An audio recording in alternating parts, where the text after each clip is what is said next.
Hello guys, welcome to my channel. আজকে আমি আপনাদের বানিয়ে দেখাবো মুরগ মশলা ফ্রাই। চলুন ভিডিওটা শুরু করা যাক। এখানে 750 গ্রাম চিকেনে দিয়ে নিয়েছি প্রথমে সস, সয়া সস, আদা রসুন বাটা, পরিমাণ মতো লবণ, 2 চামচ হলুদের গুঁড়ো, 2 চামচ লঙ্কার গুঁড়ো, 2 চামচ জিরের গুঁড়ো দিয়ে ভালোভাবে সবটা মিশিয়ে নেব। এবার এটা দিয়ে নেবো পরিমাণ মতো সর্ষের তেল, দিয়ে আবার ভালোভাবে মিশিয়ে নেব, দিয়ে এটা 30 মিনিটের জন্য রেস্টে রেখে দেবো। এরপর একটা কড়াইতে সামান্য পরিমাণে সর্ষের তেল দিয়ে এতে আদা রসুন পেঁয়াজ 3-4টে কাঁচা লঙ্কা দিয়ে ভালোভাবে ব্রাউন হওয়া অবধি ভেজে নেব। ঠিক এই পর্যায়ে পেঁয়াজটা তুলে একটা মিক্সিং বলে নিয়ে ভালোভাবে পেস্ট করে নেব।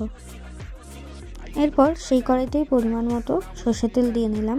এরপর এতে দিয়ে নেব কিছুটা সাদা জিরে, একটা তেজপাতা দিয়ে মাংসটা ফ্রাই হতে দেবো।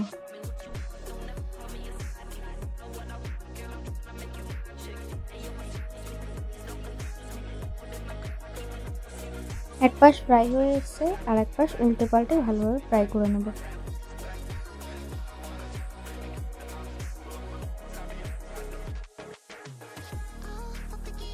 এটা যখন ঠিক এই পর্যায়ে ফ্রাই হয়ে আসবে তখন এরপর দিয়ে দেবো এতে পেস্ট করা সেই পেঁয়াজটা।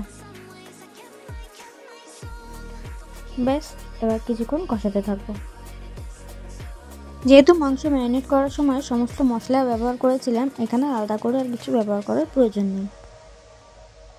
এখন কষানোর পর কালারের জন্য দিয়ে দিলাম কিছুটা কাশ্মীরি লঙ্কার গুঁড়ো। আবার কিছুক্ষণ কষিয়ে নেব।